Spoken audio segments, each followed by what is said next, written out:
Welcome back, everyone, to the Rampage Rooks channel. Hope everyone's having an awesome day. And welcome back to the OTB tournament recaps. This is round number 3. And in this round, I had a quick draw in the morning round. So, I got to save some energy for this round. And in this round, I'm playing someone called John. He's about 1940. And I think he's like a ex-veteran, so, you know, it was gonna be cool to kind of see different styles, and his FIDE is very close to his USCF, so that kind of gave me some information. But all I knew is that he played the Petrov, from what I saw. So I played E4, and he did play the Petrov, so it's kind of nice. I am anticipating my opponent's openings pretty well this tournament, and in this game, I prepared a very nice sequence. So takes d6, knight f3, knight e4, and there's a lot of different lines. Like it's kind of been trendy to play d3 and then d4, which I never really got the appeal of. But then they play d5, and then it's the same thing. Um, but I play d4, they play d5, bishop d3, bishop d6, castles.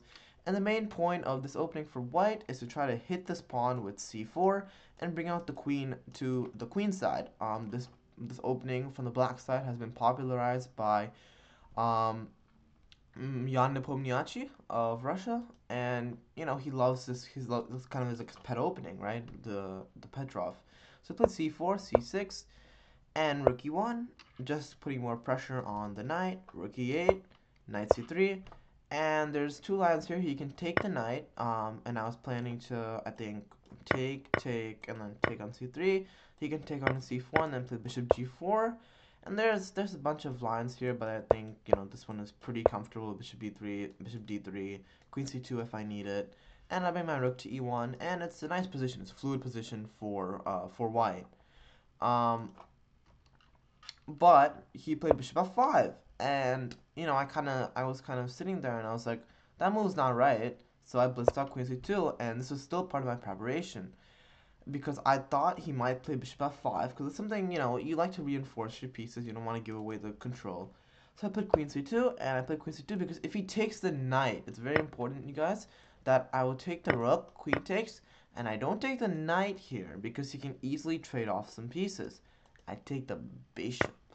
And I take the bishop because now his knight is in no man's land. If he plays knight e2, I play king f1. I hit the knight. He is forced to go back to f4, and he just wasted time. h7 is also hanging for him, so he has a lot of problems with his position. So, after queen c2, he actually ended up playing bishop b4. And he played bishop b4 because he wanted to pin my knight to my rook. And this is kind of when I was out of preparation, but I think I might have saw this move somewhere, maybe in the past like month, and I calculated it, and it worked in this position, which was to play bishop g5. Now this is not losing a piece, very contrary. He did, in fact, take, but the point is that you can take, and the knight's still hanging, right? So it's not a loss of a piece. So here after bishop g5, I was really hoping he would take because it leads to a better like life for me. What I mean is that if he plays queen a5, I actually have to calculate some variations because he is literally threatening to take, and he can play knight d7. My bishop is not in the best place because it can be easily attacked, and he has pretty easy moves. I thought maybe knight a6, and maybe he wasn't happy with something in the center. But I definitely thought queen a5 was his best try, just to kind of put pressure on me. And I wasn't sure what the best move is here. And in fact, the best move is to actually sack the rook. And you sack the rook because if he takes the rook, you can play knight d6. You can play knight d6, and then you attack the rook there, and you attack the bishop. If they play bishop takes d3, you can just simply take back with the queen. The rook's under attack, and then the bishop is also under fire. So this is actually completely lost for black, which I didn't really consider at all. But I had a feeling that I have to do something immediately, maybe not 94, and I wasn't really sure what to do after d4, but I think you can just sack it again. The computer has literally no fear because it's a computer. But after bishop e1, you can actually take the bishop, and now these two bishops are like dynamite for white. This bishop on e1 is very misplaced, and he has not developed his pieces, right? So I'm more developed than him. Anyway, I played bishop g5, and this is the last move of anything that I maybe vaguely remembered or remembered at all. And he took the bishop. When I came back to the board, and I was like, okay, nice. So I took the rook, takes, and I don't take the bishop here because he can take me with check. So I take the knight. And here, I thought he was gonna play the move bishop g6, because this move, if it might look like I'm winning a pawn, but I'm actually not, because he can take back with the c pawn, and he guards anything against h7. And if I go rook e1, he goes queen d7. And there's not actually anything on the back rank, like bishop b5. He can just play knight c6. So his position's completely fine, right? So this is what I was expecting. But then he took. And he took very quickly, and then he played g6, and I was like, that's not right. That's definitely not right. Because the problem is that I can actually take this pawn. And I think what he calculated, or maybe he was fine with being down a pawn, was that this calculation, I'm up a pawn, right? But he was trying to play bishop c3, and by the way, this is what happened. I ended up taking the pawn in the game, and he took on c3. And here, I was like, not so fast. Let me calculate a little bit. I can take back the bishop. I can also take back the pawn. And I think what happened was I looked at a bishop g5 line, and I think maybe it was before this tournament. Maybe it was like a month before this tournament or something. Maybe I was preparing a Petrov line. But I don't know what it would be for. But maybe there's a person who put the Petrov. But I think this is the line I was calculating, where after he takes on c3, I can take the pawn! And I can take the pawn because his bishop's still under attack. I'm threatening cb7 and b8 queen, and he can't stop anything. And you might be wondering, yes he can. Yes he can, Rampage. Yes he can. Takes. And queen e1 is mate. You blundered. No, I didn't. Because I queen and queen e1. I work my setup works to perfection because I slide the queen back. I slide the queen back, and black is losing. So somehow in my deep calculation, I found this. And he blitzed out knight c6, so he probably saw this line. And here I was having a real, like I was thinking way too long in this decision. Because here's the thing, I'm up a pawn, right? No matter how I take. But it really matters how I take, right? I ended up not taking with the queen because I thought his play was way too easy. He's gonna end up attacking this. I'm gonna play rook d1. And actually, here there's already tactics with 94, because if I take, queen one's mate. So that's awesome. Don't blunder mate, guys. Never too late to blunder mate. So I was like, okay, well that's a no-go, but I can play knight f3 and come back. But it's so easy for him to just attack this pawn non-stop and blockade it, and he has a very easy life. So I spent way too long on this decision for some reason. And I played bc3 when I came to my senses, and he played rook d8. And here, I played knight f3, and he played queen e6, and I played h3 just because I want escape square. You know, there's always kind of these queen e1 ideas no matter what line I kind of came across. And I was like, okay, I mean, he's going to try to play knight a5 and just kind of isolate my c3 pawn, but I'm going to try to be active. It's okay. I wasn't thrilled about giving away this a pawn. But I did want activity. I didn't want to be passive just guarding this pawn all the time, right? And then he shocked me and he played knight e5. And I immediately thought, what? He's trading his knight? He's trading a thing that could potentially blockade my pawns? So I immediately took. He took. And by the way, I don't want to take here. For those of you who are watching, this is just not what I want to do. This is definitely possible, but after takes, rook c1, he just plays rook d2, and, you know, my a pawn is gone, and my pawns are completely isolated. When you have a, c, and e, and you have no backup, you don't have a d pawn to back up your pawns, that's just not gonna work, because the enemy rook is just gonna gobble all your pawns, right? So I didn't do that, and I played rook d1. So I just supported my queen, and he rotated his queen to a5, and I played queen c4, b5, queen b3. And the reason why I induced b5 was that his queen is now not connected. So what I thought in my mind in the long term, you have to think long term here. For those people watch my short, you would get that reference. Oh man. Okay. What I thought he was gonna do was to play Rook C8, and I had a miscalculation here. Actually, was that I was gonna play, and he in fact did play Rook C8. But my point of inducing b5 was to actually just push this pawn all the way because he doesn't have connection with this anymore. And what I miscalculated was that he can actually block my pawn.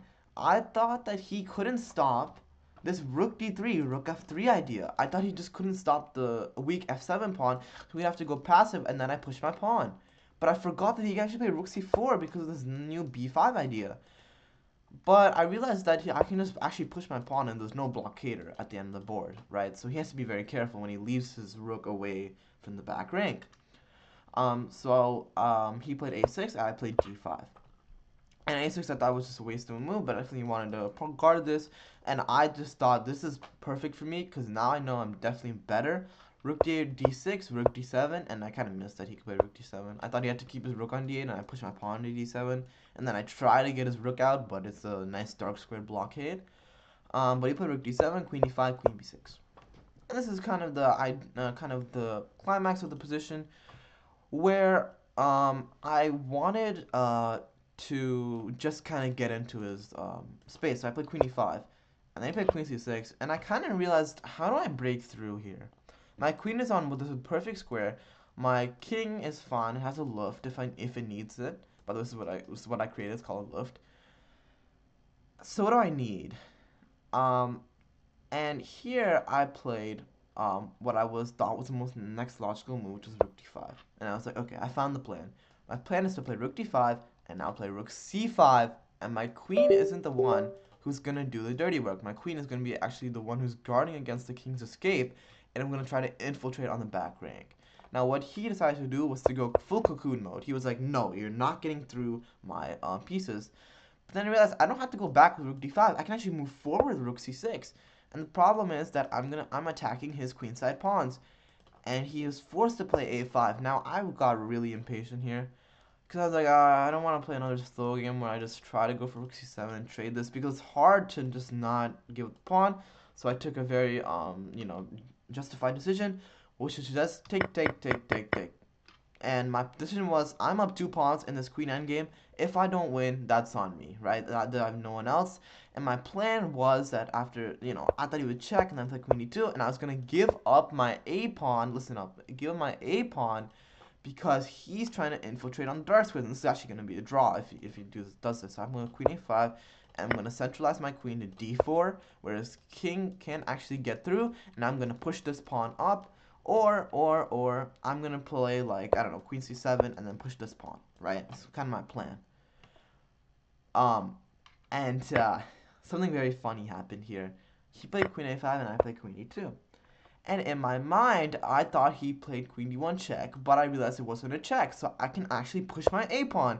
And I was like, yes, I can push my a pawn, and now I don't have to give up anything. And I played a4, pressed the clock, and in my heart, you guys don't understand how fast my heart was beating after I played a4, because what I just said to you that there was a draw on f4, yeah, I never actually prevented it. I pre-moved a move that never actually happened.